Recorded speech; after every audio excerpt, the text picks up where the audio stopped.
Hi all welcome back to my channel. எல்லாரும் எப்படி இருக்கீங்க? நான் சூப்பராக இருக்கேன், நீங்களும் சூப்பராக இருக்கீங்கன்னு சொல்லிட்டு நான் ரொம்பவே நம்புகிறேன். இந்த விளாகில் வந்து என்ன வீடியோ போட்டிருக்கேன்னா சண்டேயோட ஃபுல் விளாக் தாங்க போட்டிருக்கேன். ரொம்பவே சூப்பராக இருக்கும், ரொம்பவே இன்ட்ரெஸ்டிங்காக இருக்கும், ரொம்ப ஹெல்ப்ஃபுல்லாக இருக்கும். கண்டிப்பாக என்னுடைய வீடியோவை நிறைய பேர் பார்க்குறீங்க. நிறைய பேருன்னு சொல்ல முடியாது, கொஞ்சம் பேர் பார்க்குறீங்க. பார்க்குறது ரொம்ப ஹாப்பி. பட் வந்து கொஞ்சம் லைக் பண்ணால் இன்னும் நான் ரொம்பவே ஹாப்பியாக ஃபீல் பண்ணுவேன். கண்டிப்பாக உங்கள் சப்போர்ட்டோட நான் இன்னும் கொஞ்சம் நல்லாவே பெட்டராக உங்களுக்கு வந்து நல்ல வீடியோஸ் நல்ல டிப்ஸோடு நான் உங்கள் கூட வரேன். இன்றைக்கி வந்து சண்டேனா என்ன பண்ணுவோம், ஃபுல்லாக நான்வெஜ் டேன்னு தான் சொல்லலாம். அதனால் என்ன பண்ணாங்க, ஹஸ்பண்ட் மார்னிங்கே போயிட்டு மட்டன் வாங்கிட்டு வந்தாங்க. மட்டன் வந்து நாங்கள் எப்போவுமே நிறைய எடுக்க மாட்டோம். நானும் அதிகமாக சாப்பிட மாட்டேன், ஹஸ்பண்டும் சாப்பிட மாட்டாங்க. 2 குட்டீஸ்க்கு தானே அப்படின்னு சொல்லிட்டு ஹஸ்பண்ட் என்ன பண்ணாங்க, 1/4 கிலோ மட்டன் மட்டும் தான் எடுத்துகிட்டு வந்தாங்க. மார்னிங் டிஃபன் சாப்பிட்டு அதுக்கப்புறம் மதியம் பார்த்துக்கலாம் அப்படின்னு சொல்லிட்டு ஹஸ்பண்ட் சொல்லியிருந்தாங்க. அதனால் வந்து குக்கரில் மட்டன் நல்லா வாஷ் பண்ணி சேர்த்துட்டு மிளகாத்தூள், உப்பு, அதுக்கப்புறம் வந்து கொஞ்சமாக கொத்தமல்லி ஆட் பண்ணிவிட்டு நல்லா பிசைஞ்சிட்டு ஒரு 5 விசில் வந்த உடனே நான் ஆஃப் பண்ணிட்டேன். இதுக்கு ஒரு மசாலா தான் ரெடி பண்ண போகிறேன். ரொம்ப டேஸ்ட்டாக இருக்கும்.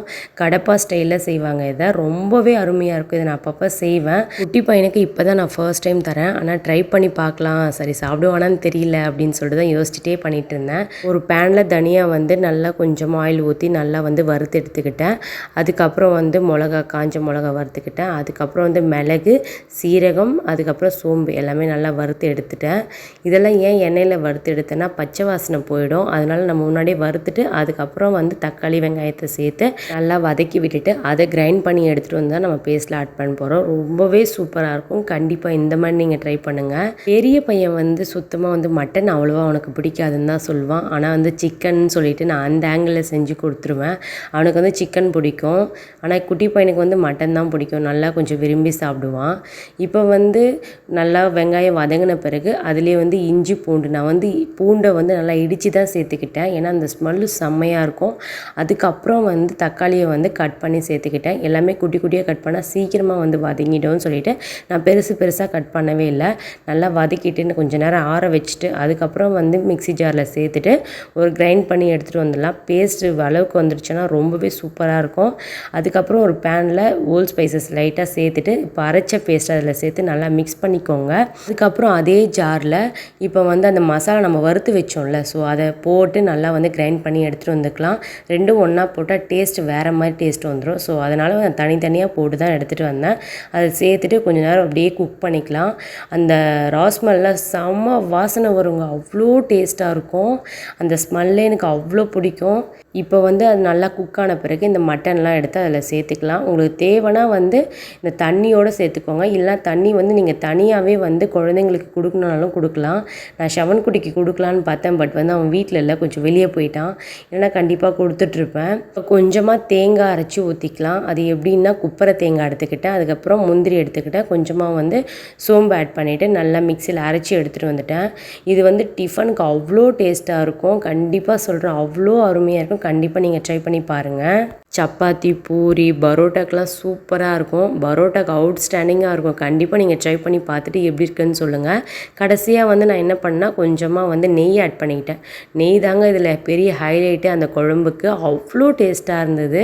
மட்டன் என்னவோ வந்து ஒரு 1/4 கிலோ அளவு தாங்க எடுத்துகிட்டு வந்தாங்க. ஆனால் குழம்பு நிறைய வைக்கணும்னு ஹஸ்பண்ட் சொல்லிட்டாங்க. ஸோ அதனால் வந்து நான் நிறையவே குழம்பு வச்சுட்டேன். ஏன்னா நாங்கள் வந்து மட்டன் சாப்பிட்றத இந்த குழம்பு தான் அதிகமாக சாப்பிடுவோம். அதுக்கப்புறம் வந்து குட்டி பையனுக்கு ரொம்ப பசியாக இருந்ததா, சரி ஓகேன்னு சொல்லிட்டு அவனுக்கு மட்டும் தோசை ஊற்றிடலாமேன்னு சொல்லிட்டு ஃபாஸ்ட்டாக வந்து பண்ணிகிட்டு இருந்தேன். அதுக்கே ஒரு 10:30 ஆகிடுச்சு. நான் கூட குட்டி பையன் சாப்பிட மாட்டான், கொஞ்சம் ஸ்பைஸியாக இருந்தால் என்ன பண்ணுறதுன்னு சொல்லிட்டு பயந்துக்கிட்டே இருந்தேன்.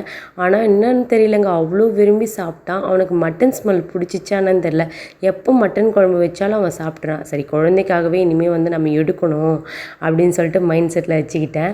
ஃபஸ்ட்டு வந்து பாருங்களேன், வாயில் வச்ச உடனே ஒரு மாதிரி பண்ணான். அதுக்கப்புறம் வந்து அவனே சாப்பிட்டுட்டான் கொடுத்த உடனே. எனக்கு அது ரொம்ப ஹாப்பியாகிடுச்சு. ஆஃப்டர்நூன் லஞ்சுக்கு வந்து நாங்கள் எதுவுமே சமைக்க வேணாம்னு சொல்லிட்டு தான் பிளான் பண்ணியிருந்தோம். பட் வந்து என் தம்பி திடீர்னு கால் பண்ணி நான் பாதி வழியில் வந்துட்டேன். அதுவும் வந்து நாட்டுக்கோழி கட் பண்ணி எடுத்துகிட்டு வந்துட்டேன். ஸோ வந்து நீங்கள் வந்து மாமாவை அனுப்பி வாங்கிக்கோ, நான் பாதி வழியில் வந்துட்டுருக்கேன் அப்படின்னு சொன்னான். அடப்பாங்களா, இன்றைக்காவது கொஞ்சம் ஃப்ரீயாக இருக்கலாமேன்னு பார்த்தா அதையும் கெடுத்துட்டானே அப்படின்னு நினச்சிட்டு என்ன பண்ணுறது, சரி போய் வாங்கிட்டு வாங்கன்னு சொல்லிட்டு அனுப்பிவிட்டேன். அதுக்கப்புறம் ஹஸ்பண்ட் போய் வாங்கிட்டு வந்துட்டாங்க. தினமும் நாட்டுக்கோழி முட்டை வச்சுட்டு இருந்த கோழியை கட் பண்ணிட்டானேன்னு சொல்லிட்டு என் ஹஸ்பண்டுக்கும் என் பையனுக்கும் ரொம்ப ஃபீலிங்ஸாக இருந்தது. ஆனால் எனக்கு எதுவும் பெருசாக தெரியல. ஏன்னா நிறைய கோழி இருக்குது, சரி பார்த்துக்கலாமே அப்படின்ற மாதிரி தான் இருந்துச்சு. அதுக்கப்புறம் வாங்கிட்டு வந்த உடனே அதோட கரு முட்டைலாம் இருக்குது பாருங்களேன், அவ்வளோ ஃப்ரெஷ்ஷாக இருந்தது. அதெல்லாம் குழந்தைங்களுக்கு கொடுத்தா ரொம்ப நல்லதுன்னு சொல்லிட்டு அது தனியாக எடுத்து வச்சுட்டேன். சிக்கன் எல்லாமே நல்லா வாஷ் பண்ணிவிட்டு அதுக்கப்புறம் மிளகாத்தூள், மஞ்சத்தூள், உப்பு எல்லாத்தையும் போட்டு நல்லா கலந்துட்டு தண்ணி ஊற்றி ஒரு குக்கரில் ஒரு 4 விசில் வந்த உடனே ஆஃப் பண்ணிடணும்னு சொல்லிட்டு எடுத்து வச்சுருந்தேன். மார்னிங்கே வந்து ஹஸ்பண்ட் வந்து இந்த சோரட்டி வாங்கிட்டு வந்தாங்க. பட் வந்து நான் வந்து ஃப்ரிட்ஜில் எடுத்து வச்சுட்டேன். சரி அப்புறம் செய்யலாம்னு சொல்லிட்டு எடுத்து வச்சேன். ஏன்னா குட்டி பையனுக்கு கொஞ்சம் டாக்டர் என்ன சொன்னாங்க, சோரட்டி கொடுங்கம்மா நல்லது உடம்புக்கு அப்படின்னு சொன்னதாங்க. அதுவும் இது கிடைக்கிறதே ரொம்ப கஷ்டம், கிடைச்சா வாங்கிடணும் சொல்லிட்டு ஹஸ்பண்ட் கிட்ட சொல்லியிருந்தேன். ஸோ இன்றைக்கி இருந்தது போல் அதனால் வாங்கிட்டு வந்துட்டாங்க. நான் எப்போவுமே இந்த ஆங்கிள்லேயும் செய்வேங்க. நாட்டுக்கோழி ரொம்ப டேஸ்ட்டாக இருக்கும். என்ன பண்ணுவேன், கொஞ்சமாக ஆயில் ஊற்றிட்டு அப்புறம் சோம்பு ஆட் பண்ணிவிட்டு சின்ன வெங்காயம், காஞ்ச மிளகா, அதுக்கப்புறம் நல்லா வதக்கிட்டு பெரிய வெங்காயம் ஆட் பண்ணிப்பேன். ரொம்ப டேஸ்ட்டாக இருக்கும். அதுக்கப்புறம் வந்து இஞ்சி பூண்டு பேஸ்ட்டு, கருவேப்பிலை சேர்த்துட்டு நல்லா வதக்கி விட்டுட்டு நல்லா குக்கான பிறகு தான் சிக்கனை சேர்த்துட்டு, ஏன்னா நம்ம வேக வச்ச சிக்கனை நான் வந்து குழந்தைங்களுக்காக தான் வந்து குக்கரில் போட்டேன். இல்லைனா கண்டிப்பாக நான் வந்து தவாலையே செய்வேன். தவாலை செஞ்சு அவ்வளோ டேஸ்ட்டாக வரும். குழந்தைங்களுக்காக தான் நல்லா குக் பண்ணி வைக்கணுன்னா அது வந்து குக்கரில் தான் முடியும்னு சொல்லிட்டு குக் பண்ணிவிட்டு அதுக்கப்புறம் தான் வந்து நான் தாளித்தேன். லாஸ்ட்டில் வந்து இது நல்லா சுண்டி வந்த பிறகு சிக்கன் அதுக்கு ஒரு மசாலா போடுவாங்க. அதுதாங்க பெரிய ஹைலைட்டு. ரொம்ப டேஸ்ட்டாக இருக்கும். அந்த மசாலா எப்போவுமே நான் வந்து வீட்டில் செஞ்சு வச்சுப்பேன். இந்த சுவரொட்டி வந்து உடம்புக்கு அவ்வளோ நல்லது. குழந்தைங்களுக்கு, ப்ரெக்னன்சியாக இருக்கவங்களுக்கும் அவ்வளோ ஹெல்த்தியாக இருக்கும். நான் வந்து கன்சீவாக இருக்கும்போது நான் அப்பப்போ இதை சாப்பிட்ருக்கேன். ஹஸ்பண்ட் வந்து செஞ்சு கொடுப்பாங்க, அவரே செஞ்சு தருவார். அதுதான் பெரிய ஆச்சரியம் எனக்கு. நான் இதை ரொம்ப சிம்பிளாக செஞ்சுருவேங்க. கொஞ்சமாக ஆயில் ஊற்றிட்டு சோம்பு சேர்த்துட்டு அதுக்கப்புறம் வெங்காயம், பச்சை மிளகாய் சேர்க்கல ஏன்னா குழந்தை சாப்பிட்றதால, அப்புறம் சுவரொட்டி போட்டுட்டு அதுக்கப்புறம் பெப்பர், அதுக்கப்புறம் சீரகத்தூள் ஆட் பண்ணிவிடுவேன். அவள்தான் அப்படியே பரட்டி எடுத்துருவேன். அதுலேயே ரசம் ஊற்றி வச்சா சும்மா எப்படி இருக்கும் பாருங்களேன், அவ்வளோ டேஸ்ட்டாக இருக்கும். என் குட்டி பையனுக்கு அப்படி தாங்க வச்சு ஆஃப்டர்நூன் நல்லாவே சாப்பிட்டுட்டான். கண்டிப்பாக நீங்களும் ட்ரை பண்ணுங்கள். அதுக்கப்புறம் ரசம் வைக்கலாம்னு சொல்லி தான் நான் வச்சுட்டு இருந்தேன். தக்காளி ரசம் தான், ஏன்னா புளி வேறு காலி ஆகிடுச்சா. சரி அதுக்குன்னு இப்போ கடைக்கு போய் வாங்கிட்டு வரணும், அதுக்கு எதுக்கு தக்காளியே வீட்டில் இருக்க அதே வச்சு ஒரு பிளான் பண்ணிடலாமேன்னு சொல்லிட்டு பண்ணிட்டேன். எனக்கு இன்றைக்கின்னு தெரியல, ரொம்ப டயர்டாக இருந்தது. சரி விட்டால் கொஞ்சம் நேரம் தூங்கலாமோ அப்படின்ற மாதிரி இருந்தது. பட் வந்து என்ன பண்ணுறது, சாப்பிடணுமே சமைக்கணுமேன்னு நான் சமைச்சிட்டு அப்படியே போய் கொஞ்சம் நேரம் அப்படியே ரெஸ்ட் எடுத்தேன். என்னால் முடியவே இல்லை, அவ்வளோ பெயினாக இருந்தது. வீட்டில் என்ன தான் விதவிதமாக செஞ்சாலும் என்னோடய ஹஸ்பண்டுக்கு வந்து ஆம்லேட் இல்லாமல் சாப்பாடே இறங்காது. அதனால் என்ன பண்ணேன், ஆம்லேட் மட்டும் அவருக்கு போட்டு கொடுத்துட்டேன். அந்த குட்டி குட்டி கருமுட்டை இருந்ததில்ல, அது என்ன பண்ணேன்னா சோரொட்டிலேயே போட்டு வறுத்துட்டேன். ரொம்ப சூப்பராக இருந்தது, ரொம்பவும் டேஸ்ட்டாக இருந்தது. நீங்களே பாருங்களேன் எவ்வளோ அருமையாக இருக்குது. இந்த மாதிரி ட்ரை பண்ணி எடுத்துடணும், அதுலேயே பிசைஞ்சு குழந்தைங்களுக்கு வச்சா அவ்வளோ நல்லது. உண்மையே சொல்லணும்னா இன்றைக்கி கொஞ்சம் ரொம்பவே சிம்பிளான ரைஸ்ன்னு தான் சொல்லுவேன். ஆனால் அதுவே போதும்னு ஹஸ்பண்ட் சொல்லிட்டாங்க. பெருசாக நாங்களாம் வந்து சாப்பிடலாம் மாட்டோம், குழந்தைங்களுக்காக தான் நாங்கள் செய்கிறது. வெஜ்ஜு எவ்வளோ கொடுத்தாலும் நான் சாப்பிட்ருவேன். இந்த நான்வெஜ்ஜெல்லாம் அவ்வளோ இன்ட்ரெஸ்ட்டே இல்லை சாப்பிட்றதுக்கு. அதுவும் நான் சமைச்சது எனக்கே சாப்பிடணும்னா சுத்தமாக பிடிக்கவே இல்லை. ஆனால் அவ்வளோ டேஸ்ட்டாக இருக்குன்னு சொல்லி ஹஸ்பண்ட் சாப்பிடுவார். ஆனால் என்னால் சாப்பிடவே முடியாது. எனக்கு வந்து அந்த சமைக்கும் போது அந்த நான்வெஜ் ஸ்மெல்லு திகட்டிடும். அதுக்கப்புறம் நம்ம எங்கே சாப்பிட்றது, நமக்கு ஒரு வாய் சாப்பாடு அடுத்தவங்க சமைச்சு கொடுத்தா நான் சாப்பிட்ருவேன். அது ரசம் சாதமாக இருந்தாலும் சரி. பட் வந்து நமக்கு யார் பண்ணுவாங்க அப்படின்ற மாதிரி தான் ஒரு ஃபீல் ஆகிடும் ஒரு சம்டைம்ஸ். எல்லாருக்காகவும் நம்ம விதவிதமாக நல்லா பார்த்து பார்த்து சமைச்சு போடுறோம். ஆனால் நமக்காக யாருன்னா ஒரு நாள் ஒன் டைம் சமைச்சு போட்டால் எப்படி இருக்கும் நினச்சி பார்ப்பேன். பட் வந்து நமக்கு அதிர்ஷ்டம் இல்லை அப்படின்னு நினச்சிட்டு நான் போயிட்டே இருப்பேன். அந்த மாதிரி ஒன் டைம் ஆச்சு நீங்களும் வந்து ஃபீல் பண்ணியிருக்கீங்களான்னு சொல்லிட்டு எனக்கு கமெண்ட்டில் சொல்லுங்கள். மதியம் லஞ்சுக்கு வந்து சாதம், ரசம், ஆம்லேட், சிக்கன் கிரேவி, அதுக்கப்புறம் வந்து சோரொட்டி கிரேவி, அதுக்கப்புறம் வந்து மார்னிங் வச்ச மட்டன் குழம்பு தான்.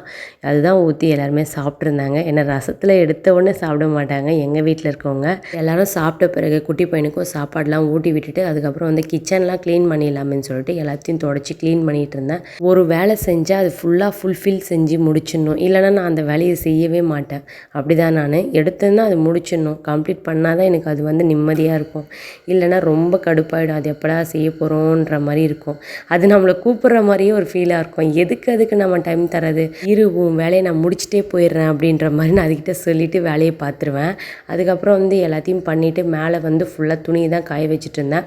என் பையன் பாருங்களேன், ஒரு நிமிஷமாவது சும்மா இருக்கானான்ட்டு. இவனை வச்சுட்டு என்னால் சுத்தமாக சமாளிக்கவே முடியலைங்க. என்ன பண்ணுறது, குழந்தைங்கன்னா அப்படி தான் இருக்கும்னு சொல்லிட்டு எல்லாருமே சொல்கிறாங்க. அதுக்கப்புறம் கீழே வந்து ஃபுல்லாக வந்து பெருக்கி விட்டுட்டு கொஞ்சமாக மாப் போட்டு விட்டலான்னு பார்த்தேன். பட் வந்து அதுக்குள்ளே இந்த குட்டி பசங்க விடவே இல்லை. சரி நாளைக்கு போட்டுக்கலாமே அப்படின்னு சொல்லிட்டு விட்டுட்டேன். கையோட வந்து பாத்திரத்தையும் வாஷ் பண்ணி போட்டுட்டேன். பாத்திரத்தை வாஷ் பண்ணி போட்டு அப்படி உட்காரலாண்டா, அப்புறம் போய் குளிக்கலாமே அப்படின்னு பார்த்தா பூஜை ரூமு அண்டு வந்து டிவி ரேக் தான் வந்துருச்சு. ரொம்ப ஹாப்பி ஆகிடுச்சு என் பையனுக்கும் எனக்கும். எப்போ வரப்போதும்னு நினச்சிட்டே இருந்தோம். கண்டிப்பாக பூஜை பண்ணும்போது உங்கள் கூட நான் ஷேர் பண்ணிட்டு தான் பண்ணுவேன். வீடியோ எண்டுக்கு வந்துட்டோம். இந்த வீடியோ பிடிச்சிருந்தா கண்டிப்பாக நம்ம சேனலை நீங்கள் சப்ஸ்கிரைப் பண்ணிக்கோங்க. புதுசாக பார்க்குறவங்க சப்போர்ட் பண்ணுங்கள், லைக் பண்ணுங்கள், ஷேர் பண்ணுங்கள். தேங்க்யூ, பாய்.